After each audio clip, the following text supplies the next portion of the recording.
नमस्कार मित्रों, जम्बू जी पे चैनल में आप सभी का स्वागत है।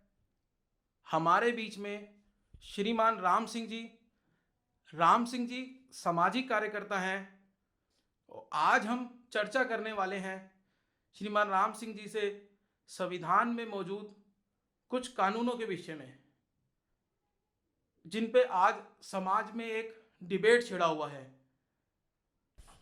श्रीमान राम सिंह जी, आपका जम्मूदीप चैनल पे बहुत बहुत स्वागत है।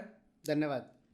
राम सिंह जी, आज समाज में एक बहस छिड़ी हुई है कि संविधान के अंदर निहित जो कुछ कानून हैं उनसे वर्तमान जो सरकार है छेड़छाड़ कर रही है।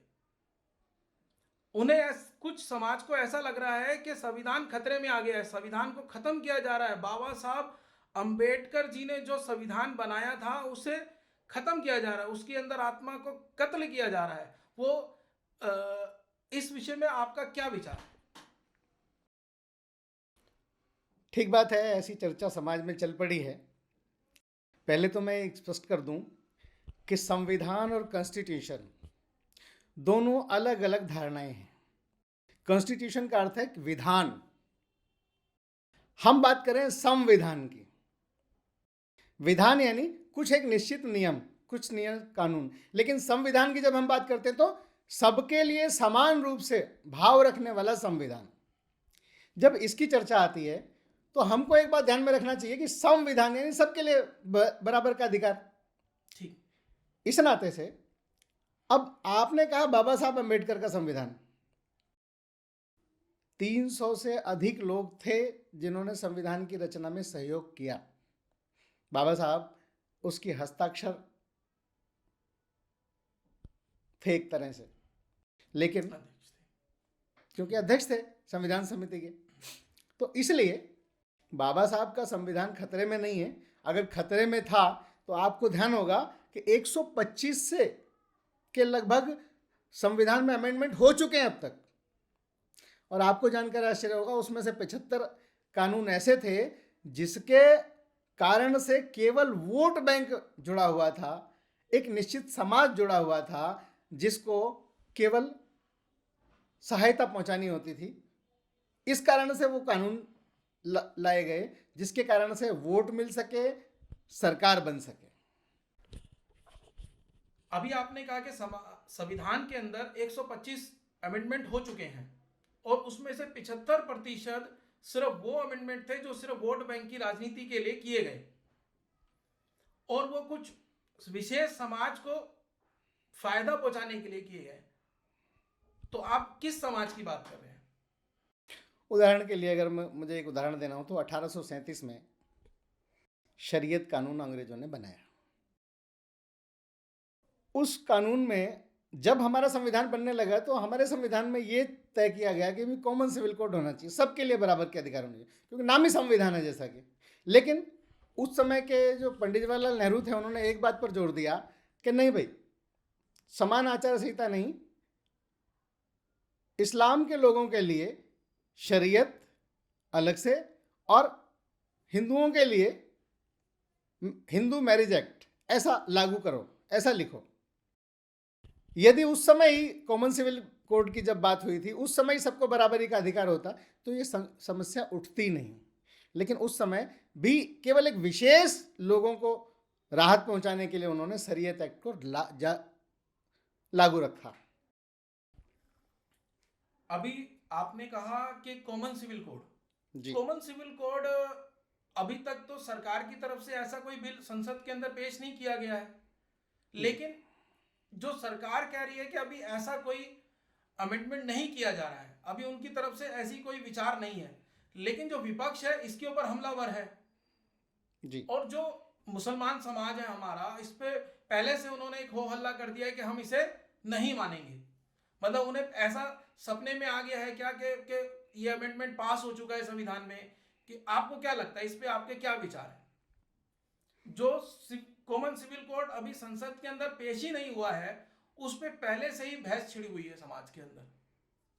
ये अच्छा प्रश्न है, वास्तव में होना ये चाहिए। कॉमन सिविल कोड यानी क्या क्या मांग करते हैं वो लोग जो कॉमन सिविल कोड की मांग कर रहे हैं, वो क्या करते हैं? वो यही तो कहते हैं कि विवाह की उम्र एक जैसी हो सबकी, यही तो कहते हैं ना। हाँ जी। अगर तलाक होता है तो सबका एक जैसा हो, इस देश में रहने वाले प्रत्येक व्यक्ति पर वो नियम लागू होना चाहिए, यही तो कहते हैं। हाँ जी। अगर तलाक होता है तो गुजारा भत्ता एक साथ होना चाहिए, यही तो कहते हैं। और सक्सेशन यानी अधिकार, उत्तराधिकार जो है सबका एक जैसा होना चाहिए। गोद लेने का सिस्टम सबका एक जैसा होना चाहिए। बिल्कुल सही। ठीक है ना। अब कहाँ से एक की आयु आप 12 साल तय कर देते हैं कि 12 साल में वो शादी कर सकता है, एक की तय करते हैं 21 साल तय होती है, ऐसा क्यों? ये भेदभाव क्यों? एक के साथ तलाक हो जाता है तो उसको गुजारा भत्ता कुछ नहीं मिलता। हमारे संविधान में ऐसा भी है ना कि सभी जो भी धर्म है, हम सभी को ये अधिकार है कि वो अपने अपने धर्म का अपने अपने तरीके से स्वतंत्रता पूर्वक पालन कर सकें। हाँ बिल्कुल है, लेकिन इसको गलत तरीके से इंटरप्रेट कर दिया गया। कैसे? जैसे माइनॉरिटी के लिए ये कहा गया, माइनॉरिटी स्पेशली इस्लाम के लिए मैं मानता हूं, उनको ये कहा गया कि तुम अपने धार्मिक शिक्षा का ज्ञान बांट सकते हो, धार्मिक शिक्षा केंद्र बना सकते हो, अपनी पुस्तकें पढ़ा सकते हो, धार्मिक पुस्तकें पढ़ा सकते हो, मदरसे बना सकते हो, ये कहा गया। लेकिन इसमें कहीं ये नहीं कहा गया कि अन्य समाज नहीं कर सकता, कहीं नहीं कहा, संविधान में कहीं नहीं लिखा। लेकिन इसको बताया इस तरह से गया कि केवल वही कर सकते हैं बस, और कोई नहीं कर सकता। इसके कारण से हिंदू समाज को नुकसान हो रहा है। जब वो अपने पूर्वजों को, अपने धर्म को पढ़ा नहीं सकते, बच्चों को बता नहीं सकते, साहित्य नहीं बांट सकते, तो उससे क्या हो रहा है? परावर्तन हो रहा है। हिंदुओं की संख्या धीरे धीरे घट रही है। इसका क्योंकि जब वो अपने धर्म के बारे में नहीं जानेंगे तो दूसरे के धर्म के बारे में जो सुनेंगे वही ठीक लगेगा और अपने को ग्लानि महसूस करेंगे। जैसा कि आपने कहा कि अभी समाज जो संविधान के अंदर परिवर्तन हुए हैं, इससे हिंदुओं की आबादी कम हुई है जी। काफी सारे जो संविधान के अंदर कानून बनाए गए उससे हिंदुओं को खतरा है, यानी कि उनकी आबादी को खतरा हो रहा है और परिवर्तन हो रहा है। हिंदू है ना, भारत में एक जनसंख्या का संतुलन जो है वो बिगड़ रहा है। तो ये यूजीसी जो है, कॉमन सिविल कोड, क्या इसी वजह से लाया जा रहा है? आप इसको क्या कहते हैं? नहीं, इस वजह से लाया जा रहा है ऐसा नहीं है, ये भी एक कारण है। अगर मोटी मोटी मुझे बात करनी हो तो देश में लगभग 4 लाख मंदिर ऐसे हैं जिनसे सरकार सीधा पैसा ले लेती है, उन पर सरकार का नियंत्रण है। और वो पैसा खर्च कहां होता है? ज्यादातर माइनॉरिटी के ऊपर, और माइनॉरिटी में भी कौन है? एक विशेष प्रस्तावित। अभी पीछे कुछ लोगों ने रिट भी डाली थी कि जो हज कमेटी की सब्सिडी दी जाती है ये हमारे पैसे से क्यों दी जाती है? क्या आप कहना चाह रहे हैं कि जो हज कमेटी है और जो हज जो करने जाते हैं उसके अंदर हिंदू समाज का पैसा लगता है? जी बिल्कुल, आप ऐसा कहना चाहते हैं? बिल्कुल कहना चाहता हूं। माइनॉरिटी कमीशन को उसका बहुत बड़ा हिस्सा दिया जाता है, जबकि मंदिरों का पैसा यदि आप लेते हैं तो क्या किसी मस्जिद का पैसा लिया आपने? किसी मस्जिद पर आपका कंट्रोल है क्या? किसी क्रिश्चियनों के गिरजाघर पर आपका कब्जा है क्या? नहीं है। वहां चढ़ावा नहीं आता क्या? हाजी अली की दरगाह है, अजमेर शरीफ है, इतने ही दरगाह और मस्जिदें जहां चढ़ावा, आपको उसकी परवाह नहीं है, क्योंकि हिंदू समाज का पैसा लेकर के आपको दूसरी तरफ देना है। इस कारण से लोगों को लगता है कि जब वो अपने पैसे से, मंदिरों में चढ़े हुए पैसे से ना गुरुकुल चला सकते हैं, ना धार्मिक प्रचार कर सकते हैं, ना धार्मिक कार्यक्रम उनको बढ़ावा दे सकते हैं, ऐसे में कष्ट होता है उस समाज को। इसलिए समान आचार संहिता की भावना नीचे से ऊपर की तरफ आ रही है। अभी आपने जैसे बात करी कि मंदिरों का पैसा कुछ दूसरे समाज के विकास के लिए खर्च किया जाता है जी। जब हिंदू समाज मंदिरों में जाता है, जो वो चढ़ावा चढ़ाता है, भगवान को समर्पित करता है जी, उसका भाव क्या रहता होगा? जहां तक मैं समझता हूं तो उन्होंने तो एक अपने मंदिर के लिए दान कर दिया, अपने प्रभु के लिए दान कर दिया, और जरूरतमंद में वो पैसा जाना चाहिए। जी। अगर जरूरतमंद, जिसको आप एक मुस्लिम समाज बोलते हैं, उधर अगर जा रहा है, जरूरतमंद को खर्च कर रहा है, तो इसमें हमें आपत्ति क्या हो सकती है? हाँ, बहुत बढ़िया प्रश्न है कि आपत्ति क्या हो सकती है।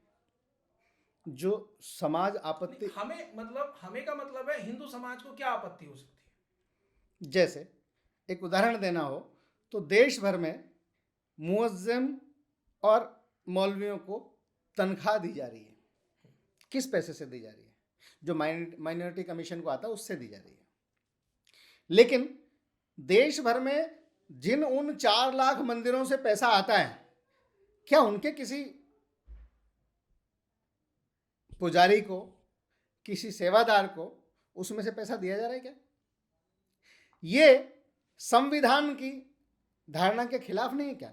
संविधान, जैसा मैंने कहा, सबके लिए एक जैसा विधान, माइनॉरिटी के लिए अलग, उनको तनख्वाह दी जा रही है, ये बेचारे भूखों मरने की नौबत आती है। ऐसा क्यों? सरकार इस पर नहीं सोचती। और सरकार सोचेगी तब जब समाज से नीचे से विषय आएगा। तो अब समाज ने नीचे से विषय उठाना शुरू कर दिया है। इसके कारण से वो जो लोग विरोधी लोग हैं, जो विपक्ष के लोग होंगे, या जो जिनको इनसे अभी लाभ मिल रहा है, वो सब लोग दुखी हैं। उनको लगता है कि हमारे मदरसे बंद हो जाएंगे, उनको लगता है कि हमारी तनख्वाह बंद हो जाएगी, उनको लगता है कि हम जो इनकी मरम्मत कराते हैं मस्जिदों की या बाकी चीज़ों की, वो सब छिनने वाला है। इस कारण से वो लोग विरोध करते हैं। एक विषय समाज में ये भी उठ रहा है कि मिनॉरिटी एक्ट, ये क्या है मिनॉरिटी एक्ट? इस विषय पे आपका क्या विचार है? ऐसा है, माइनॉरिटी एक्ट अपने आप में एक भ्रामक शब्द है। यूं कहूं तो ठीक ये वैसा ही है जैसे किसी को मोतियाबिंद हो जाए और साफ साफ ना दिखाई दे रहा हो, हल्का हल्का दिखाई दे रहा, हाँ कोई खड़ा तो है, लेकिन कौन खड़ा ये नहीं पता, पेड़ किस चीज का ये नहीं पता। ऐसा है माइनॉरिटी एक्ट। क्योंकि कुछ स्थानों पर पढ़ने को मिलता है कि किसी भी मूल आबादी का 1.5% जो है वो माइनॉरिटी हो सकता है, 1.5%। लेकिन संविधान में स्पष्ट रूप से कुछ नहीं लिखा गया। आप ये कह रहे हैं मिनॉरिटी एक्ट जो है उसकी परिभाषा संविधान के अंदर क्लियर नहीं है। हाँ, ठीक है, कि माइनॉरिटी कौन होगा, माइनॉरिटी कौन होगा, ठीक। सामान्य रूप से जब भी हम कोई योजना बनाते हैं तो माइनॉरिटी यानी मुस्लिम के लिए। आप कल्पना करके देखो, एक आबादी जो 18 से 20% हो मूल आबादी की, माइनॉरिटी हो सकती है क्या? माइनॉरिटी तो वो हो सकती है जैन, सिख। और माइनॉरिटी जो शब्द जोड़ा इन्होंने, उसमें इनको भी डाल दिया, क्योंकि नहीं तो हिंदू समाज में विरोध शुरू होता। इसलिए सिख, जैन और बौद्ध, ये इनको किसने डाला? आप किसकी बात कर रहे हैं? सरकार ने डाला। यहाँ की जो आज की वर्तमान मोदी सरकार है? नहीं, कांग्रेस सरकार। कांग्रेस सरकार ने पहले से सिख को, जैन को, इनको डाला, ठीक। अब इसका नुकसान क्या हो रहा है? सामान्य रूप से, कानूनी रूप से जब हम हिंदू की बात करते हैं तो हिंदू में जैन, सिख, बौद्ध ये सभी आते हैं। लेकिन जैसे ही माइनॉरिटी कमीशन की अब परिभाषा शुरू हुई है, माइनॉरिटी कमीशन एक्ट जब से लागू हुआ है, तो अब क्या हुआ है, ये भी अपने आप को हिंदू से अलग समझने लगे हैं। एक तरह से हिंदू समाज कमजोर हुआ है, हिंदू समाज में भेद पैदा कर दिया है इस माइनॉरिटी कमीशन शब्द ने। इसका यह नुकसान हुआ है। और ये आप किसको इंगित कर रहे हैं? कांग्रेस सरकार ने ऐसा किया? हाँ, बिल्कुल, ठीक। इसलिए ये जो माइनॉरिटी शब्द है, ये इसीलिए मैंने कहा अपने आप में भ्रामक है और इसको दूर करना चाहिए। मुझे लगता है माइनॉरिटी समाज इस देश में है ही नहीं कोई, और जो माइनॉरिटी समाज है वो अपने आप को माइनॉरिटी मानता ही नहीं है। हमारे संविधान में पूजा स्थल कानून, ये क्या है? जैसा आपको सुनने से कैसा लगता है कि पूजा स्थल का मतलब क्या है, कि मंदिरों के रख रखाव, मंदिरों की देख रेख, मंदिरों की सुरक्षा, इससे संबंधित कोई कानून होगा, ऐसा समाज को लगता है पूजा स्थल से। लेकिन नाम तो ऐसा है, लेकिन इसके पीछे का भाव कैसा है? 1991 में ये कानून सरकार ने जोड़ा, 1991 में संविधान में डाला ये कानून। उसमें क्या है? उसमें यह है कि भारत में जितने मंदिरों की स्थिति है, समय समय पर उठता रहता है कि भाई ये तोड़कर बनाई गई, ये तोड़कर बनाई गई, इसका इतिहास ऐसा है, इतिहास निकलकर सामने आता रहता है। तो उसमें उन्होंने ये अमेंडमेंट किया है कि जो राम मंदिर है, इसका मामला कोर्ट में चल रहा है, इसको छोड़ करके देश में और जितने भी मंदिरों का मामला है उसको आप कोर्ट नहीं ले जा सकते, आप कोर्ट जा ही नहीं सकते केवल राम मंदिर के अलावा। इसका अर्थ क्या है कि जितने भी आक्रमणकारी रहे, चाहे बाबर रहा, चाहे हुमायूं रहा, अकबर रहा, औरंगजेब रहा, इन सबको आप ऑथेंटिक कर रहे हो कि इन्होंने जो किया वो ठीक किया, जो तोड़कर बनाया वो ठीक किया। इस कानून का ये अर्थ है। इस कारण से आपने देखा होगा अभी राम मंदिर के बाद ज्ञानवापी मस्जिद का मामला भी कोर्ट गया, और भगवान कृष्ण की जन्मभूमि का मामला भी कोर्ट में गया। यानी कुतुब मीनार का भी मसला उठाया हुआ है। हाँ, बिल्कुल बिल्कुल बिल्कुल। तो ये उनकी मंशा थी। अब इस मंशा पर पानी फिर रहा है। कोर्ट सुनेगी तो सही, लेकिन उनकी मंशा यही थी ताकि एक निश्चित समाज को, निश्चित वर्ग को अपने साथ जोड़े रखा जाए, उनका तुष्टीकरण किया जाए। केवल पूजा स्थल कानून का ये हेतु था। वक्फ बोर्ड ये क्या है? समाज में आज इस पे भी विषय पे बड़ी चर्चा छिड़ी हुई है। हाँ, इसके बारे में तो देश के एक प्रसिद्ध वकील हैं अश्विनी उपाध्याय जी, उन्होंने हाई कोर्ट में भी याचिका डाली थी, या फिर बाद में उन्होंने कहा कि अभी पहले आप इस पर विचार करिए, और मुझे लगता है कि उस पर विचार आएगा। सीधे सीधे अर्थों में आजकल टीवी चैनलों पर भी चल रहा है बहुत ज़्यादा।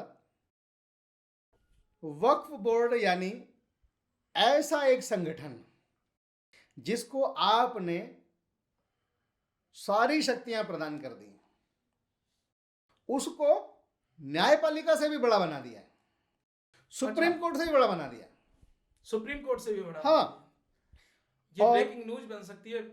बिल्कुल बिल्कुल बिल्कुल बन सकती है। हाँ। आज देश में सबसे ज़्यादा ज़मीन अगर मैं कहूँ तो सेना के पास है, दूसरे नंबर पर रेलवे के पास है, तीसरे नंबर पर दुनिया में भारत में सबसे ज़्यादा भूमि जो है वो वक्फ बोर्ड के पास है। और देखो आश्चर्य की बात क्या है, कितनी शक्तियां दे दी। ये कानून उन्होंने 1995 में लागू किया कांग्रेस ने। इसके कारण से क्या हो रहा है? वक्फ बोर्ड में क्या होगा, मेंबर कैसे होते हैं उसकी काउंसिल में? एक एमपी होगा वो मुस्लिम होगा, एक एमएलए होगा वो मुस्लिम होगा, एक स्कॉलर होगा वो मुस्लिम होगा, एक एडवोकेट होगा वो मुस्लिम होगा, एक आईएएस होगा वो मुस्लिम होगा, और कुल मिलाकर के जो पूरी टोली है ये मुस्लिम है। और अधिकार कैसे दिए हैं कि अगर वक्फ बोर्ड ने किसी को भी नोटिस दे दिया कि ये जमीन मेरी है, पहले नहीं आता ये, लेकिन अभी मामला ज्यादा प्रकाश में इसलिए आया क्योंकि केरल में एक गांव है, सॉरी तमिलनाडु में वो गांव है, उस पूरे गांव पर ही वक्फ बोर्ड ने कह दिया ये तो वक्फ बोर्ड की जमीन है। वहां पर एक मंदिर भी है, गांव हिंदू बहुल है। इस्लाम इस देश में 12वीं शताब्दी में आया प्रभावी ढंग से। वो मंदिर 1500 साल पुराना है। इस्लाम का जन्म 1400 साल पुराना है। आप सोचिए, उस पर वक्फ बोर्ड ने कह दिया ये हमारा है। और मजे की बात देखिए, कानून ऐसा है वक्फ बोर्ड का कि जिसको उसने कह दिया कि ये हमारी जमीन है, तो उसको सिद्ध नहीं करना कैसे है उसकी जमीन, तुमको सिद्ध करना है कि तुम्हारी जमीन है। और सिद्ध कहाँ करना? कोर्ट में नहीं जाना, हाई कोर्ट नहीं जाना, सुप्रीम कोर्ट नहीं जाना, जा ही नहीं सकते। वक्फ बोर्ड में शक्तियां दी हैं उनको, वक्फ बोर्ड को। कहाँ जाओगे? वक्फ बोर्ड में जाओगे। वक्फ बोर्ड में जाओगे, जिसने कहा है कि भैया ये जमीन मेरी है, तुम उसी से कह रहे हो भाई साहब ये जमीन हमारी है, दे देगा तुम्हें वो? हाथ से पता लगता है। हाथ से पता। उसके बाद भी देखो इसका इफेक्ट क्या आएगा। जैसे उदाहरण देना हो उत्तर प्रदेश का, तो उत्तर प्रदेश में जो वक्फ बोर्ड का ऑफिस है वो लखनऊ में है, ठीक है। अगर गलती से किसी को बलरामपुर, गोरखपुर या इधर पश्चिमी उत्तर प्रदेश का मेरठ, गाजियाबाद, मुजफ्फरनगर का होगा, लगभग 700 किलोमीटर, यहां से चल के वो जाएगा वहां तक कि भाई साहब मेरी जमीन है, मुझे वापस करो। तो वो कहेंगे कागज दिखाओ, कागज नहीं है तो, और कागज देखें ना देखें वो कह देंगे कि हमारी है, हम नहीं मानते इसको, तो आप कहीं अपील नहीं कर सकते, जा ही नहीं सकते कहीं। किसी की भी जमीन पर, मैं यहां बैठा हूं ना, अगर कोई वक्फ बोर्ड का व्यक्ति आके कह देगा जमीन मेरी है, तो आपको ये सिद्ध करने के लिए वक्फ बोर्ड जाना पड़ेगा। आप कहीं नहीं जा, पुलिस में भी कंप्लेंट नहीं कर सकते, पुलिस नहीं जा सकते, कोर्ट नहीं जा सकते, सीधा वहां जाना पड़ेगा वक्फ बोर्ड में। और वक्फ बोर्ड ने कह दिया हमारी है तो हमारी है। ये है, ये सरकारों ने, मैंने जैसा पहले भी कहा कि कानून में जितने अमेंडमेंट हुए 75% केवल वोट के कारण से हुए, केवल वोट के कारण, कि मुझे वोट मिल जाए, मैं ऐसा कानून बनाऊं कि मुझे वोट मिल जाए। ये वक्फ बोर्ड भी वोटिंग का ही एक जरिया है। अब शायद आपको जानकारी होगी कि नहीं, 2013 में मनमोहन सरकार ने ये जो अपना दिल्ली लुटियन जोन है, 123 प्रॉपर्टी, 123 वक्फ बोर्ड को दे दी कि इस पर अधिकार वक्फ बोर्ड का है। अरबों की जमीन है वो, अरबों की, केवल इसलिए कि 14 में सरकार बन जाए, मुसलमानों में संदेश चला जाए कि वक्फ बोर्ड को 123 प्रॉपर्टीज हमने सौंप दी। ये दुर्भाग्य है इस देश का, ये दुर्भाग्य है इस देश की राजनीति का। जब हमने संविधान बनाया था तो ये सोचकर बनाया था कि संविधान यानी बराबर का विधान, जिसमें ऐसा विधान जिसमें सबको बराबर का अधिकार हो। लेकिन यहाँ इस संविधान में तो बराबर का अधिकार है ही नहीं, और ऐसी बहुत सारी चीजें जोड़ते जा रहे हैं जहां बराबर का अधिकार नहीं है। आपने संविधान में नहीं जो कुछ कानून है उनके विषय में बहुत अच्छे तरीके से हमारे प्रश्नों के उत्तर दिए। हम इसके लिए आपका बहुत बहुत धन्यवाद करते हैं। फिर आपसे नए विषय पे चर्चा के लिए फिर मिलेंगे। धन्यवाद जी, धन्यवाद, नमस्कार। हमारे सभी दर्शकों का धन्यवाद।